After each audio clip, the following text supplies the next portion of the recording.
میں آپ کا بہت مشکور ہوں مسٹر نک ویلوٹ کہ آپ میری دعوت پر فوراً یہاں تشریف لے آئے۔ میری ہسکن نے ویلوٹ سے مصافحہ کرتے ہوئے کہا۔ نک نے غور سے میری ہسکن کا جائزہ لیا۔ وہ 1 گھنٹے قبل ہی لندن پہنچا تھا۔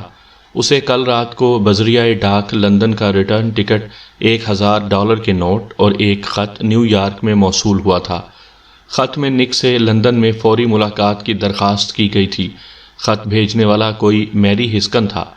اس نے خط میں لندن کے ایک اعلیٰ ہوٹل میں وقت کا تعین کیا تھا اور اس کے ساتھ اپنی شناخت کے لیے نشانیاں تحریر کی تھیں۔ میری ہسکن نے احتیاط سے چاروں طرف دیکھ کر مدھم لہجے میں نک سے کہا، ہمیں آپ کے بارے میں معلوم ہوا تھا مسٹر ویلوٹ کہ آپ معقول معاوضے کے عوض کوئی بھی چیز چرانے پر تیار ہو جاتے ہیں اور یہ کہ اپنے کام میں ماہر ہیں۔ ہاں کچھ ایسا ہی ہے، نک نے کہا، لیکن ہر چیز نہیں، صرف ایسی چیزیں جنہیں فروخت نہ کیا جا سکتا ہو یا جن کی کوئی اہمیت نہ ہو۔ میں دوسروں سے ذرا مختلف ہوں۔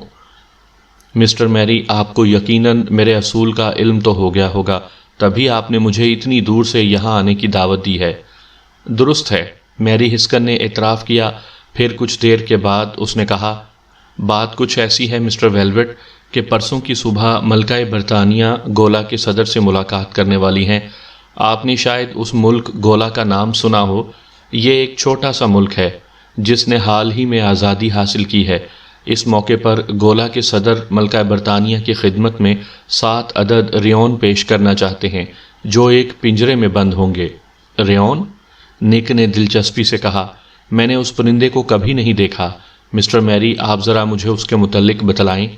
ریون؟ میری ہسکن نے گہرا سانس لے کر کہا، آپ اس پرندے کو پہاڑی کوا بھی کہہ سکتے ہیں۔ حالانکہ یہ پہاڑی کوا نہیں ہوتا، یہ پرندہ صرف گولا میں پایا جاتا ہے۔ اس کی شکل و صورت بالکل پہاڑی کوے کی طرح ہوتی ہے، لیکن یہ پہاڑی کوے سے ذرا بڑا اور اس سے کہیں زیادہ خوبصورت ہوتا ہے۔ گولا میں اس پرندے کو خاص اہمیت حاصل ہے۔ چونکہ لندن کے ٹاور میں کچھ پرندے موجود ہیں، اس لیے گولا کے صدر نے 7 ریون کا تحفہ پیش کرنے کا فیصلہ کیا ہے۔ نک نے اس بات میں سر ہلایا۔ وہ کبھی اپنے موکلوں سے کسی چیز کے چرانے کی وجہ دریافت نہیں کرتا تھا۔ اس کے نزدیک اس کا تعاون حاصل کرنے کے لیے صرف 2 چیزیں ضروری تھیں۔ اول یہ کہ مسروقہ مال کوئی تجارتی اہمیت نہ رکھتا ہو، جیسا کہ یہ پہاڑی کوے تھے جنہیں ریون کہا جاتا ہے، یا مسروقہ مال کو فروخت نہ کیا جا سکتا ہو، مثلا دنیا کی مشہور ترین پینٹنگ مونا لیزا، کیونکہ ایسی مشہور پینٹنگ کو کوئی بھی اپنے ہوش و حواس میں خریدنے کی جرت نہیں کر سکتا تھا، حالانکہ مونا لیزا کی قیمت کروڑوں ڈالر میں پہنچتی ہے۔ میں سمجھ گیا مسٹر میری، نک نے مسکراتے ہوئے کہا، آپ چاہتے ہیں کہ وہ 7 پرندے اس سے پہلے کہ ملکہ کی خدمت میں پیش کیے جائیں چرا لیے جائیں، ٹھیک ہے نا؟ میری ہسکن کی آنکھیں خوف کی وجہ سے پھیل گئیں۔ نہیں مسٹر ویلوٹ، میری ہسکن نے کہا، آپ بالکل غلط سمجھے ہیں۔ ہم آپ کی خدمات اس لیے حاصل کرنا چاہتے ہیں تاکہ کوئی ان پرندوں کو چرا نہ سکے۔ نک ویلوٹ نے بہترین وسکی کا ایک گھونٹ بھرتے ہوئے نیو یارک جانے والی فلائٹ کے بارے میں سوچا۔ غلط فہمی آپ کو ہوئی ہے مسٹر میری، نک نے کہا، میں کوئی سراغ رساں یا پولیس گارڈ قسم کی چیز نہیں ہوں۔ میری فیس $20,000 ہے جو مجھے کسی چیز کو چرانے کے لیے ادا کی جاتی ہے۔ اپنی فیس کے عوض میں تاج محل بھی چرا کر لندن لا سکتا ہوں، لیکن میرا کام کسی چیز کی حفاظت کرنا یا کسی چور کو پکڑنا نہیں ہے۔ مسٹر ویلوٹ، میری ہسکن نے ملتجیانہ لہجے میں کہا، آپ اسے اسپیشل کیس تصور کریں، اور خاص طور پر اس لیے بھی کہ اس معاملے میں حکومت برطانیہ بھی ملوث ہوتی ہے۔ اس کام کے لیے آپ کسی برطانوی شہری کا انتخاب کریں مسٹر میری۔ میں ایک امریکن شہری ہوں اور جیسا کہ آپ جانتے ہیں کہ ایک چور بھی ہوں۔ مسٹر ویلوٹ، ہم آپ کی شہرت سے بہت مروب ہیں۔ آپ اپنے میدان کے استاد تصور کیے جاتے ہیں۔ ہم پرندوں کی حفاظت کے لیے کسی برطانوی شہری کا انتخاب کر سکتے تھے، لیکن ہم برطانوی پریس سے بہت خوفزدہ ہیں اور یہ پسند نہیں کرتے کہ بعد میں برطانوی اخبارات لمبے چوڑے انٹرویو شائع کریں اور اس معاملے کی تشہیر ہو۔ پرسوں جیسے ہی آپ کا کام ختم ہوگا، آپ فوراً ہی نیو یارک چلے جائیں گے، اور اس طرح برطانوی پریس کبھی آپ کی موجودگی سے واقف نہ ہو سکے گا۔ نک کو میری ہسکن کے دلائل تو نہ مطمئن کر سکے، لیکن کاغذات کے ایک ٹکڑے نے اسے قائل کر دیا۔ کاغذ کا وہ ٹکڑا 10,000 پاؤنڈ کا ایک چیک تھا۔ لیکن یہ رقم میری فیس سے زیادہ ہے، نک نے چیک پر لکھی ہوئی رقم پڑھتے ہوئے کہا۔ میں جانتا ہوں مسٹر ویلوٹ، لیکن چونکہ یہ کیس ایک اسپیشل کیس ہے اس لیے اس کی فیس بھی اسپیشل ہی ہونی چاہیے۔ بدھ کی صبح جیسے ہی گولا کے صدر ملکہ کی خدمت میں 7 پرندوں کا وہ تحفہ پیش کریں گے، آپ اس رقم کے مالک ہوں گے۔ اس چیک پر بدھ کی تاریخ پڑی ہوئی تھی مسٹر ویلوٹ، اور اس چیک کو اس وقت تک کیش نہیں کرایا جا سکے گا جب تک ان پرندوں کو ملکہ کی خدمت میں پیش نہیں کر دیا جاتا۔ نک ویلوٹ نے چند لمحے چیک کو دیکھا۔ آئی ہوئی رقم کو ٹھکرانا نک کے اصولوں کے خلاف تھا۔ اس کے علاوہ کسی چیز کو چرانے کی نسبت کسی چیز کی حفاظت کرنا زیادہ آسان کام تھا۔ اس نے چیک کو طے کر کے جیب میں رکھ لیا۔ میں اپنی پوری کوشش کروں گا مسٹر میری، نک نے کہا۔ مجھے آپ پر پورا اعتماد ہے مسٹر ویلوٹ، میری ہسکن نے جواب دیا۔ اس روز سپہر کے وقت نک ویلوٹ لندن کے چڑیا گھر میں موجود تھا۔ وہ ان پرندوں کے متعلق کچھ معلومات حاصل کرنا چاہتا تھا۔ وہ ایک ایسے پنجرے کے سامنے کھڑا تھا جس کے اندر ریون بند تھے۔ اس کے ساتھ چڑیا گھر کا ایک آدمی تھا جس سے اس نے دوستی گانٹھ لی تھی۔ چڑیا گھر کا ملازم نک کو ریون اور کووں کے درمیان فرق بتلا رہا تھا۔ دونوں میں بہت فرق ہوتا ہے جناب، حالانکہ دونوں پرندے ایک ہی خاندان سے تعلق رکھتے ہیں، لیکن ریون کی دم کوے کی نسبت لمبی اور مور کی دم کی طرح ہوتی ہے۔ دونوں کی آوازوں میں بہت فرق ہوتا ہے۔ ریون کووں کی نسبت بڑے ہوتے ہیں اور ان کے گھونسلے بھی بڑے ہوتے ہیں۔ وہ کووں کی نسبت انڈے بھی نہیں دیتے ہیں، اور کووں کی نسبت ان کے متعلق بہت سی کہانیاں مشہور ہیں۔ نک غور سے پنجرے کے اندر کالے پرندوں کو دیکھ رہا تھا۔ اسے احساس بھی نہیں تھا کہ کب چڑیا گھر کا ملازم ایک چوکیدار کے اشارے پر اسے چھوڑ کر چلا گیا ہے۔ اس نے سر موڑے بغیر کہا، کس قسم کی کہانیاں؟ مثلاً یہ کہ 7 ریون دراصل 7 بھائی تھے جو جادو کے زور سے اس شکل میں بدل گئے تھے، ایک نسوانی آواز نے اسے جواب دیا۔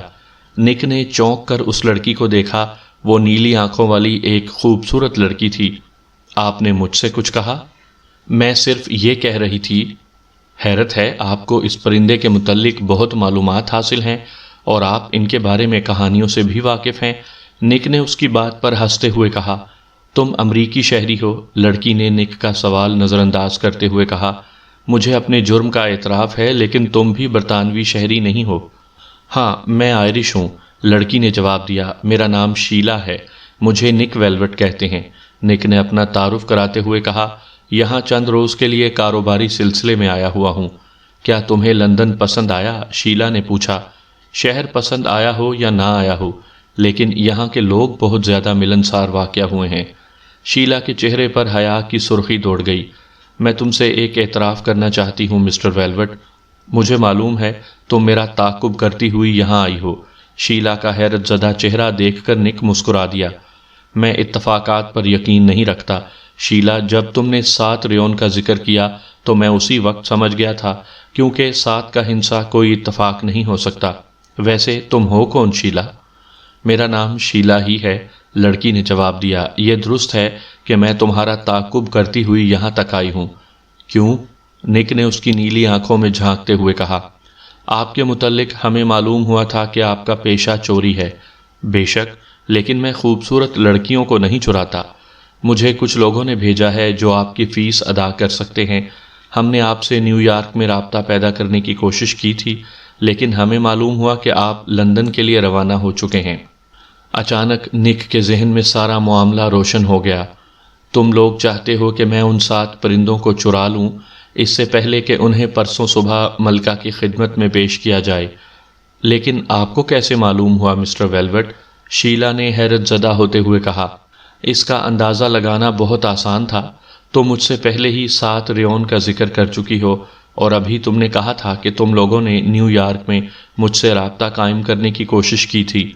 نک ویلوٹ کی سمجھ میں اب یہ بات آ گئی تھی کہ آخر میری ہسکن پرندوں کی حفاظت کے لیے اس کی خدمات حاصل کرنے پر اتنا بےتاب نظر آتا تھا، اور کیوں اس نے اسے اس کی فیس $20,000 سے زیادہ رقم کی پیشکش کی تھی۔ دراصل میری ہسکن کو معلوم ہو گیا تھا کہ کچھ لوگ ان 7 پرندوں کو چرانے کے لیے اس کی خدمات حاصل کرنا چاہتے تھے۔ اس نے یہی بہتر سمجھا کہ ان لوگوں سے پہلے ہی وہ اس کی خدمات حاصل کر لے۔ ان پرندوں کو چوری ہونے سے روکنے کے لیے اس سے عمدہ ترکیب نہیں ہو سکتی تھی۔ تو میں یہ سمجھوں مسٹر ویلوٹ کہ آپ اس کام پر تیار ہیں؟ شیلا نے اسے امید بھری نظر سے دیکھا۔ تمہیں میری فیس کا علم ہے خوبصورت لڑکی؟ ہاں، اور مسٹر اسٹینوگر آپ کی فیس ادا کرنے پر تیار ہیں۔ یہ مسٹر اسٹینوگر کون ہیں؟ نک نے پوچھا۔ اور تمہارا کن لوگوں سے تعلق ہے شیلا؟ میرا تعلق آئرلینڈ کی تحریک آزادی سے ہے، شیلا نے پرجوش لہجے میں کہا۔ پچھلی گرمیوں میں نے بلفاسٹ کی گلیوں میں برطانوی کتوں کا مقابلہ کیا تھا، اور اس سال میں لندن کی گلیوں میں ان سے مقابلہ کرنے آئی ہوں۔ بہت خوب، میری ملاقات مسٹر اسٹینوگر سے کب ہوگی؟ اس ملاقات کی کوئی ضرورت نہیں ہے مسٹر ویلوٹ، شیلا نے جواب دیا۔ اس نے پرس کھول کر اس میں سے 10 پاؤنڈ کے 10 نوٹ نکالے۔ یہ 100 پاؤنڈ ہیں۔ یہ اس لیے دیے جا رہے ہیں تاکہ یہ ثابت کیا جا سکے کہ ہم اس معاملے میں سنجیدہ ہیں۔ بدھ کی صبح جب آپ مجھے وہ 7 پرندے لا کر دیں گے تو میں آپ کو باقی کی رقم ادا کر دوں گی۔ نک ویلوٹ نے چند لمحوں کے توقف کے بعد وہ رقم قبول کر لی۔ پھر اس نے پنجرے میں بند ریون کو غور سے دیکھا۔ ٹھیک ہے شیلا، میں تیار ہوں۔ سامعین کرام، آپ سن رہے ہیں نک ویلوٹ کی چوریوں کے سلسلے میں ایک اردو کہانی، کووں کی چوری۔ نک ویلوٹ اس رات پکارڈلی میں چہل قدمی کرتے ہوئے سوچ رہا تھا کہ آخر وہ کس طرح دونوں طرف سے اپنی فیس وصول کرے، میری ہسکن سے پرندوں کی حفاظت کرنے کی فیس اور شیلا سے پرندوں کو چرانے کی فیس۔ بہت غور و فکر کے بعد اس کے ذہن میں ایک منصوبہ آیا۔ اس نے صبح بیدار ہونے کے بعد سب سے پہلے میری ہسکن کو فون کیا۔ اس نے جلد اسے اپنی تجویز سے مطلع کیا۔ کیا؟ میری ہسکن نے ناقابل یقین لہجے میں کہا، تم چاہتے ہو کہ ریون کی جگہ پہاڑی کوے رکھ دیے جائیں؟ میرا خیال ہے کہ گولا کا سفیر کبھی اس خیال کو پسند نہیں کرے گا۔ ممکن ہے میں سفیر کو قائل کر لوں۔ کیا تم میری اور اس کی ملاقات کا انتظام کر سکتے ہو؟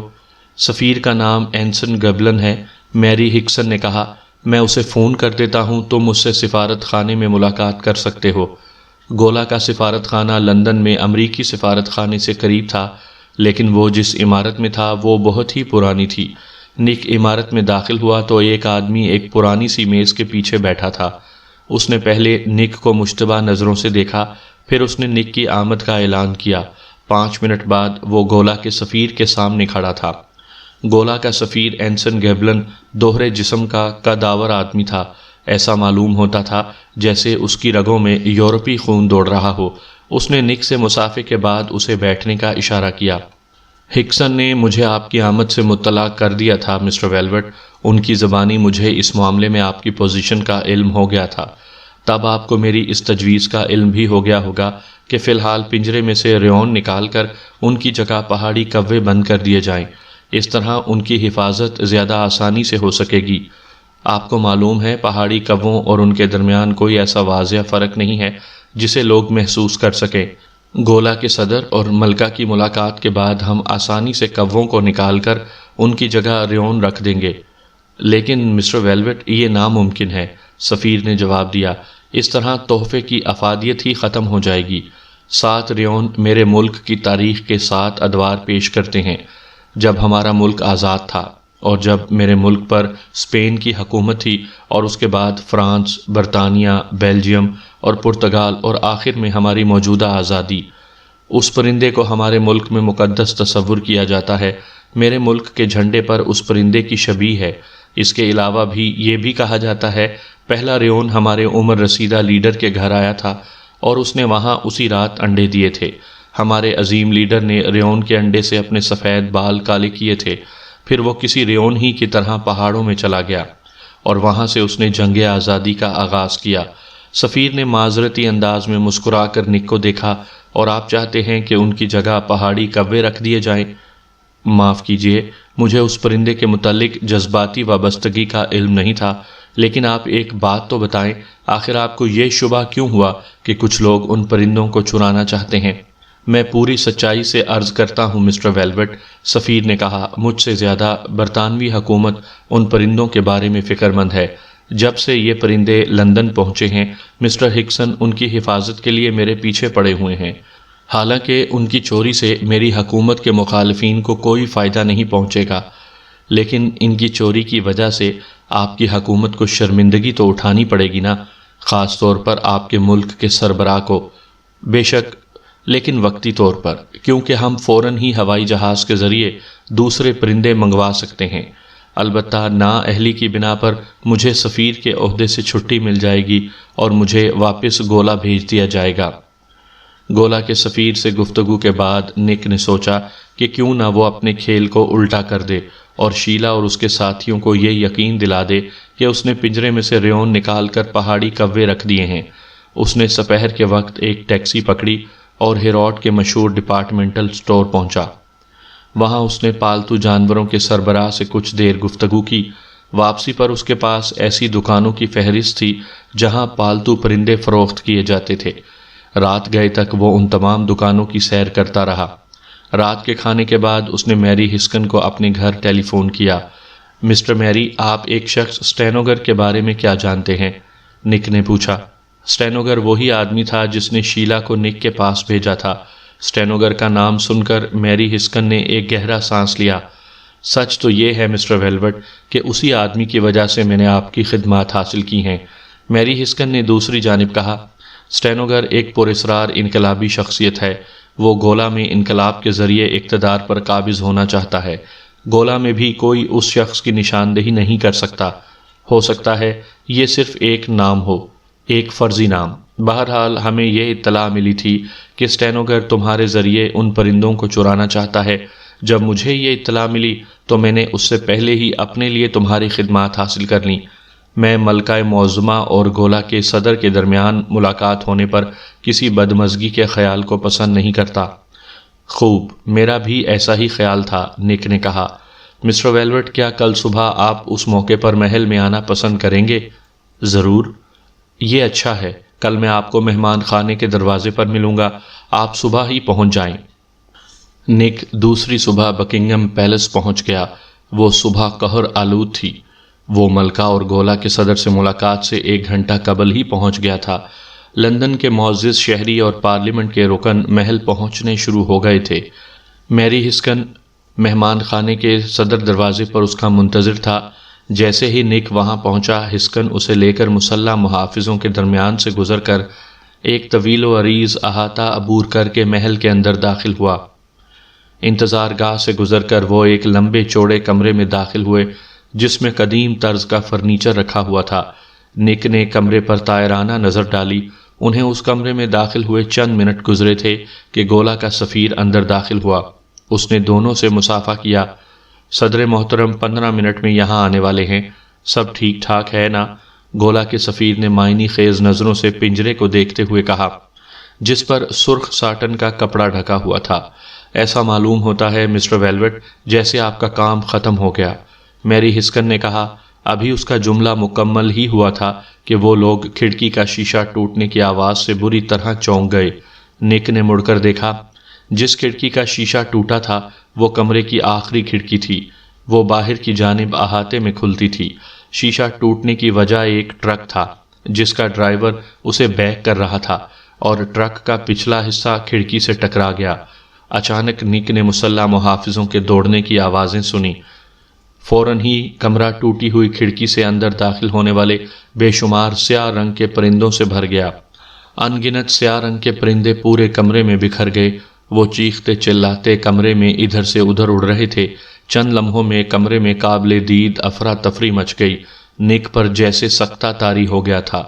تھوڑی دیر بعد جب کمرہ پرندوں سے خالی ہوا تو گولا کے سفیر کو اچانک ریون کا خیال آیا اور اس نے پنجرے پر سے کپڑا ہٹایا۔ پنجرہ خالی تھا۔ اس ٹرک ڈرائیور کو فوراً ہی گرفتار کر لیا گیا۔ وہ ایک غیر ملکی ثابت ہوا جو صرف ٹوٹی پھوٹی انگریزی جانتا تھا۔ اس کی زبانی صرف اتنا ہی معلوم ہو سکا کہ پچھلی رات ایک داڑھی والے نے اسے اس کام پر مامور کیا تھا اور وہ یہ ٹرک چلاتا ہوا بکنگم پیلس کے اندر لے جائے اور اس کمرے کی کھڑکی توڑ کر ٹرک کا پچھلا دروازہ کھول کر پرندوں کو آزاد کر دے۔ وہ داڑھی والا اس کے لیے قطعی اجنبی تھا اور چونکہ معاوضہ معقول تھا اس لیے وہ اس پر تیار ہو گیا تھا۔ اس اجنبی نے اسے اندر داخل ہونے کے لیے گولا کے سفارت خانے کا جعلی پاس دیا تھا۔ جسے دکھا کر وہ محل کے احاطے میں داخل ہوا تھا۔ اسکاٹ لینڈ کے جاسوس نک ویلوٹ پر 1 گھنٹے تک جرا کرتے رہے۔ کئی مرتبہ نک کو ایسا محسوس ہوا کہ اسے اپنی باقی عمر کسی برطانوی جیل میں بسر کرنی پڑے گی۔ تھوڑی دیر میں اسکاٹ لینڈ والوں کو معلوم ہو گیا کہ لندن کی تمام دکانوں سے کسی نے سیاہ رنگ کے بیشتر پرندے خرید لیے تھے۔ کئی گھنٹے کے بعد میری ہسکن نے آ کر اسے آزادی کا پیغام سنایا۔ مسٹر ویلوٹ، میری ہسکن نے سنجیدگی سے کہا، اسکاٹ لینڈ یارڈ کا خیال تھا کہ پرندوں کی چوری میں آپ کا ہاتھ ہے۔ آپ نے گڑبڑ سے فائدہ اٹھا کر پنجرے کا منہ کھول کر ان پرندوں کو اڑا دیا، اور وہ ان بے شمار پرندوں کے ساتھ کمرے میں گھل مل گئے، اور اس غیر ملکی کو اس کام پر تیار کرنے والے بھی آپ تھے۔ ان کے پاس آپ کا مکمل ریکارڈ موجود ہے۔ بڑی مشکلوں سے میں نے انہیں یہ یقین دلایا ہے کہ آپ کی خدمت دراصل میں نے حاصل کی تھی، اور آپ کی خدمت پر پرندوں کو چرانے کے لیے نہیں بلکہ ان کی حفاظت کے لیے حاصل کی گئی تھی، جس میں بری طرح ناکام رہا اور مجھے سفارتی عہدے سے ہٹا دیا گیا ہے۔ گولا کے سفیر نے اداسی سے کہا، میرے ملک کے صدر میری اس نااہلی پر مجھ سے بہت ناراض ہیں۔ چند روز بعد میں اپنے ملک واپس چلا جاؤں گا۔ میں اب بھی نہیں سمجھ سکا کہ آخر ان پرندوں کا پنجرہ کس نے کھولا، میری ہسکن نے کہا۔ شاید ان میں سے کسی نے جو کمرے میں پیدا ہونے والی افراتفری کے وقت آئے تھے، نک نے کہا۔ شاید، لیکن یہ کس قدر آسانی سے ہوا ہے؟ بے شک ایسا ہی نظر آتا ہے، نک ویلوٹ نے کہا، لیکن میں آپ کو یقین دلاتا ہوں کہ اس کے لیے بہت ہوشیاری سے منصوبہ بندی کی گئی ہوگی۔ گولا کے سفیر نے غور سے نک ویلوٹ کو دیکھا۔ آپ تو اس یقین سے کہہ رہے ہیں کہ جیسے آپ کو اس کی تمام تفصیلات کا علم ہو۔ چونکہ میرا کام بھی یہی ہے، اس لیے میں اپنے ہم پیشہ کی ذہانت کو اچھی طرح سے سمجھ سکتا ہوں، نک نے کہا اور کھڑا ہو گیا۔ مسٹر ویلوٹ، اب آپ کہاں جا رہے ہیں؟ میری ہسکن نے پوچھا۔ میں جلد ہی آپ سے ملوں گا مسٹر میری، نک نے جواب دیا اور باہر نکل گیا۔ شیلا مقررہ جگہ پر اس کا انتظار کر رہی تھی۔ وہ جگہ ایک پارک کا ایک سنسان گوشہ تھا۔ شیلا کو دیکھ کر نک نے ہاتھ ہلایا۔ اس کے دوسرے ہاتھ میں ایک بڑا سا پیکٹ تھا۔ تم بہت دیر سے آئے ویلوٹ، میں تو مایوس ہو گئی تھی، شیلا نے شکایت کی۔ اسکاٹ لینڈ یارڈ والے بہت شکی انسان ہیں، ان کی وجہ سے مجھے دیر ہو گئی۔ کیا تم وہ پرندے لے کر آئے ہو ویلوٹ؟ ہاں، نک نے وہ بڑا سا پیکٹ گھاس پر رکھا اور ایک کونا کھول کر شیلا کو اندر چھپا ہوا پنجرہ دکھایا۔ شیلا نے جھانک کر اندر بیٹھے ہوئے ریون کو دیکھا۔ وہ تعداد میں 7 تھے۔ میں نے ریڈیو پر اس کی تفصیلات سن لی ہیں ویلوٹ۔ وہ منظر بہت شاندار ہوگا جب کمرے میں ہزاروں پرندے اڑ رہے تھے۔ بے شک وہ منظر دیکھنے سے تعلق رکھتا تھا، لیکن جب تم نے پنجرہ کھول کر ان پرندوں کو اڑا دیا تھا تو آخر تم نے انہیں دوبارہ کس طرح پکڑا؟ یہ میرا تجارتی راز ہے شیلا۔ تمہیں آم کھانے سے مطلب؟ پیڑ گن کر کیا کرو گی؟ کیا تم رقم اپنے ساتھ لائی ہو؟ نہیں، تمہاری فیس مسٹر اسٹینوگر کے پاس ہے۔ تمہارا مطلب ہے کہ اب تم مجھے اسٹینوگر سے ملواؤ گی؟ نہیں، شیلا نے مسکرا کر جواب دیا، وہ ایک کار میں تمہارا انتظار کر رہے ہیں۔ میں یہ پرندے ان کو دے دوں گی اور ان سے رقم لے کر تمہیں دے دوں گی۔ آخر یہ اسٹینوگر کون ہے شیلا؟ شیلا نے پرندوں والا پیکٹ گھاس پر سے اٹھا لیا۔ اسٹینوگر ایک انقلابی ہے۔ وہ گولا کی موجودہ حکومت کا تختہ الٹنا چاہتا ہے۔ اس نے گولا میں ایک خفیہ انقلابی تنظیم قائم کی ہوئی ہے جو صرف اس کے اشارے کی منتظر ہے۔ اور تمہارا گولا کی اس انقلابی تنظیم سے کیا تعلق ہے شیلا؟ کچھ نہیں، صرف اتنا تعلق ہے کہ اسٹینوگر بھی میری طرح انقلابی ہے اور وہ میری ہی طرح برطانوی حکومت کا مخالف ہے۔ یہی وجہ ہے کہ میں اس سے تعاون کر رہی ہوں۔ وہ دونوں پارک سے نکل کر روڈ پر نکل آئے اور ان کے سامنے ایک سیاہ رنگ کی لمبی سی گاڑی کھڑی تھی۔ کیا وہ اسٹینوگر کی گاڑی ہے؟ ہاں، شیلا نے جواب دیا۔ اب تم اچھے بچوں کی طرح یہاں رک جاؤ ویلوٹ، میں پرندوں کا پنجرہ اس کے پاس لے جاؤں گی اور اس سے رقم لے کر تمہیں دے دوں گی۔ میں کس طرح یقین کروں کہ ایسا ہی ہوگا؟ نک نے اعتراض کیا۔ میں ہر وقت تمہاری نظروں کے سامنے رہوں گی اور میں گاڑی کے اندر بھی داخل نہیں ہوں گی۔ تمہیں میرا اعتبار نہیں ہے ویلوٹ؟ شیلا نے اسے شکایتی نظروں سے دیکھا۔ نک شیلا کو گاڑی کی طرف جاتا ہوا دیکھتا رہا۔ شیلا سڑک پار کر کے دوسری جانب کھڑی ہوئی گاڑی کے پاس پہنچی۔ اس نے گاڑی کا پچھلا دروازہ کھول کر پرندوں کا پنجرہ اندر رکھ دیا اور کچھ دیر وہ اندر کسی سے گفتگو کرتی رہی۔ پھر اس نے گاڑی کا دروازہ بند کیا اور اس کی طرف بڑھی۔ شیلا کے ہٹتے ہی وہ گاڑی آہستہ سے سٹارٹ ہو کر ایک طرف چل دی۔ گاڑی کے اندر شیشے پر پردہ پڑا ہوا تھا۔ نک کو یقین تھا کہ وہ گاڑی کرائے کی ہوگی۔ اسے اس بات پر بھی شبہ تھا کہ واقعی کوئی پچھلی سیٹ پر موجود ہے جس کا نام سٹینوگر ہے، لیکن وہ خاموش رہا۔ اسے اپنی فیس سے دلچسپی تھی۔ یہ لو اپنی رقم۔ شیلا نے اسے ایک موٹا سا لفافہ دیا۔ مسٹر سٹینوگر کو تمہاری کامیابی پر حیرت ہے۔ نک نے لفافہ کھول کر اندر ہی رقم کو گنا۔ رقم پوری تھی۔ اب تم کہاں جاؤ گے؟ واپس امریکہ؟ شیلا نے پوچھا۔ ہاں، لیکن تم نے یہ سوال کیوں کیا؟ میں تمہیں پسند کرنے لگی ہوں ویلوٹ۔ میں چاہتی ہوں کہ تم ہمارے دوش بدوش آئرلینڈ کی جنگ آزادی میں حصہ لو۔ سوری، میں ہمیشہ سیاسی جھگڑوں سے دور بھاگتا ہوں، لیکن آئندہ کبھی ہماری ملاقات ضرور ہوگی۔ شیلا نے اسے پر امید نظروں سے دیکھتے ہوئے کہا۔ امید تو یہی ہے، نک نے مسکراتے ہوئے اس کی خوبصورت نیلی نیلی آنکھوں میں جھانکتے ہوئے کہا۔ اس رات جب نک ویلوٹ ایک کھڑکی کے راستے گولا کے سفارت خانے کی عمارت میں داخل ہوا تو اس نے گولا کے سفیر کو میز پر سر جھکائے کام میں مصروف پایا۔ کھٹکے کی آواز سن کر سفیر نے چونک کر اسے دیکھا۔ تم اندر کس طرح آئے ویلوٹ؟ سفیر نے ناراض ہوتے ہوئے کہا۔ نک نے مسکرا کر اس کھڑکی کی طرف اشارہ کیا جہاں سے وہ اندر داخل ہوا تھا اور آگے بڑھ کر ایک آرام دہ کرسی پر بیٹھ گیا تھا۔ آپ شاید بھول گئے کہ میں پیشے کے اعتبار سے ایک چور ہوں۔ تم یہاں کیا لینے آئے ہو؟ سفیر نے سخت لہجے میں پوچھا۔ معاہدے کے مطابق اپنے 10,000 پاؤنڈ وصول کرنے، نک نے جواب دیا۔ میرے اور میری ہسکن کے درمیان معاہدہ ہوا تھا کہ اگر میں پرندوں کو چوری ہونے سے بچانے میں کامیاب ہو گیا تو وہ مجھے 10,000 پاؤنڈ ادا کرے گا۔ کیا؟ سفیر نے حیرت سے کہا۔ لیکن تم انہیں چوری ہونے سے نہیں بچا سکے، بلکہ انہیں پنجرے سے نکالنے والے بھی تم ہی تھے۔ نہیں جناب، اب دنیا کی آنکھوں میں دھول جھونکنا ناممکن ہے۔ آج صبح جب آپ وہ پنجرہ بکنگم پیلس میں ایک پردے میں ڈھانک کر لائے تھے، اس وقت وہ پنجرہ خالی تھا۔ اس میں ریون موجود ہی نہیں تھے جو پنجرے کا دروازہ کھول کر اڑائے جاتے۔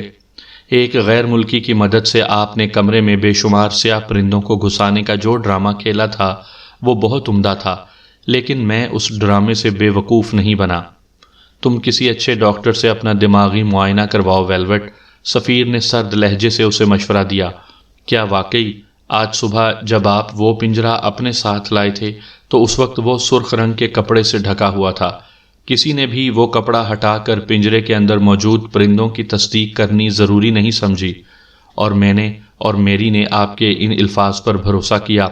شاید آپ کو علم نہ ہو، کل شام میں لندن کی ان تمام دکانوں پر گیا تھا جہاں پالتو پرندے فروخت کیے جاتے ہیں، اور مجھے یہ دیکھ کر حیرت ہوئی کہ کوئی مجھ سے پہلے ہی ان دکانوں سے بیشتر سیاہ رنگ کے پرندے خرید چکا ہے۔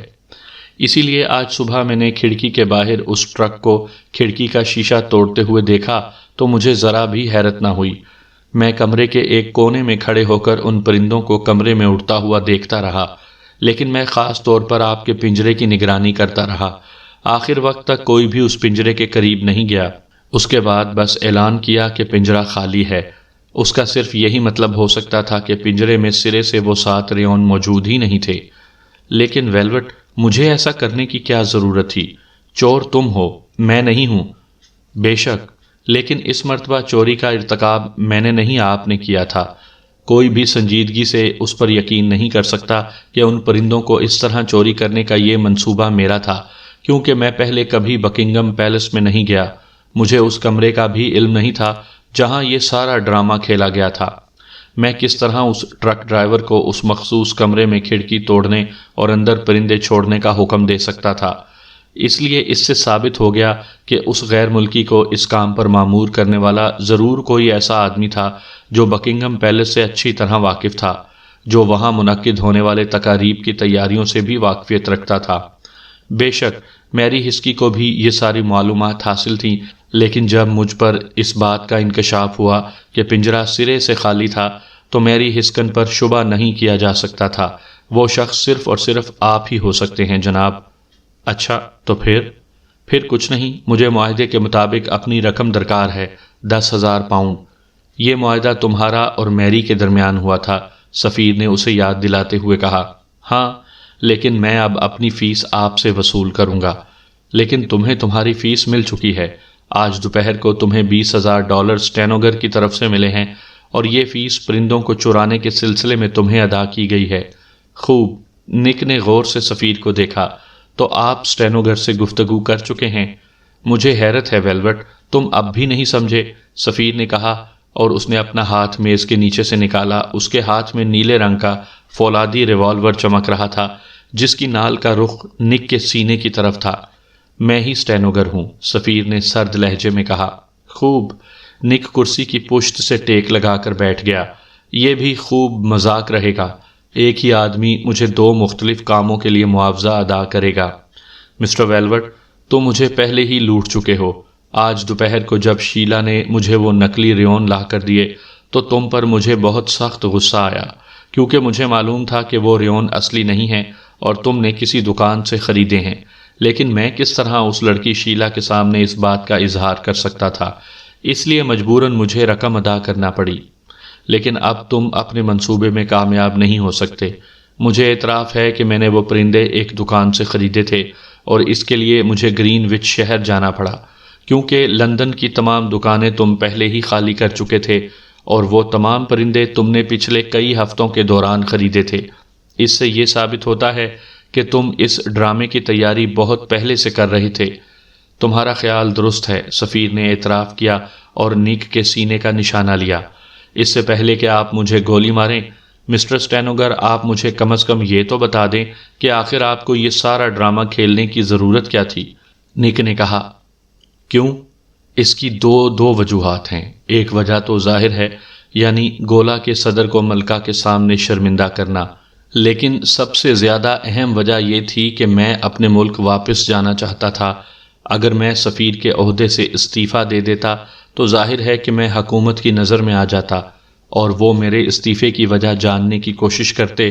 وہ ضرور یہ معلوم کرنا چاہتے کہ آخر میں واپس ملک آنے کے لیے کیوں اتنا بے چین ہو گیا ہوں، اور ادھر گولا میں میری انقلابی تنظیم میری منتظر ہے۔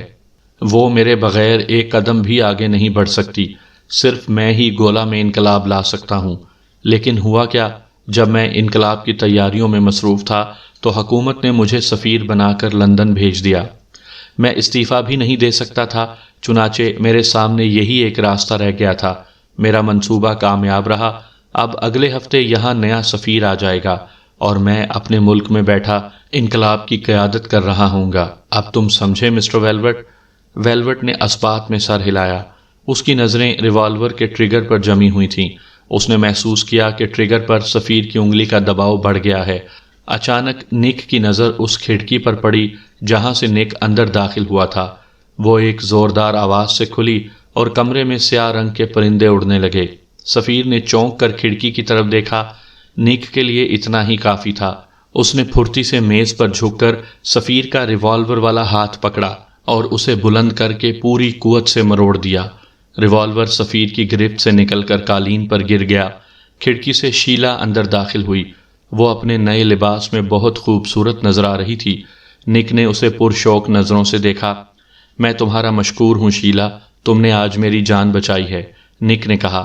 شیلا آہستہ سے ہنسی۔ اسٹینوگر کے فدائیوں نے مجھے بتایا کہ اسٹینوگر کو ان پرندوں کی ضرورت نہیں ہے جس کے لیے اس نے $20,000 ادا کیے تھے۔ اس نے گاڑی کے اندر ہی وہ پنجرہ چھوڑ دیا تھا۔ اس لیے میں نے سوچا کہ کیوں نہ میں ان پرندوں کو گولا کے سفیر کے ہاتھ فروخت کر کے کچھ پیسے بنا لوں، کیونکہ انہیں بہرحال ان پرندوں کی ضرورت ہوگی۔ یہی سوچ کر میں یہ پرندے یہاں لائی تھی، لیکن جب میں نے تمہاری اور اس کی گفتگو سنی تو مجھ پر پہلی بار انکشاف ہوا کہ اسٹینوگر اور سفیر دونوں ایک ہی شخصیت ہیں۔ میں آج سے پہلے کبھی گولا کے سفیر سے نہیں ملی اور نہ میں نے کبھی اخبار میں سفیر کی تصویر دیکھی تھی۔ میں نے سوچا کہ کیوں نہ وہی ترکیب آزمائی جائے جس پر خود سفیر نے عمل کیا تھا، وہی پرندوں والی ترکیب، کیونکہ میرے نزدیک تمہاری جان اتنی ارزاں نہیں ہے کہ اسے اس طرح ضائع ہونے دیا جائے۔ کمرے میں ریون بدستور اڑ رہے تھے۔ نک نے سفیر کے ہاتھ پر اپنی گرفت ڈھیلی کر دی۔ میرا خیال ہے کہ آپ مجھے میری فیس ادا کرنے والے تھے، £10,000، نک نے سفیر کی آنکھوں میں دیکھتے ہوئے کہا۔ گولا کے سفیر نے اسبات میں سر ہلایا۔ نک اسے چھوڑ کر علیحدہ ہو گیا۔ شیلا نے قالین پر پڑا ہوا ریوالور اٹھا لیا اور اسے الٹ پلٹ کر دیکھنے لگی۔ سفیر لڑکھڑاتا ہوا کرسی پر سے کھڑا ہوا، پھر اس نے ایک خفیہ تجوری سے رقم نکالی اور نوٹ گن کر نک کی طرف بڑھا دیے۔ تم نے خواہ مخواہ 2 مرتبہ اپنی فیس وصول کی ہے ویلوٹ، سفیر نے شکایتی لہجے میں کہا۔ نہ تو تم نے پرندے چرائے، نہ ہی تم نے ان کی حفاظت کی، اور نہ ہی انہیں چوری ہونے سے بچایا۔ نک نے ہنستے ہوئے گنے بغیر رقم جیب میں رکھ لی اور پھر شیلا کا ہاتھ پکڑ کر باہر نکل گیا۔ اب ہم کسی بہترین ہوٹل میں بہترین ڈنر کھائیں گے، نک نے شیلا سے کہا اور ایک ٹیکسی کو رکنے کا اشارہ کیا۔ اب یہ کیا کرے گا ویلوٹ؟ میرا مطلب اسٹینوگر سے ہے، شیلا نے ٹیکسی کے اندر بیٹھ کر کہا۔ جہنم میں جائے اسٹینوگر، نک نے جواب دیا۔ کون کہہ سکتا ہے کہ اس کا انقلاب گولا کے عوام کے لیے واقعی بہتر ثابت ہوگا؟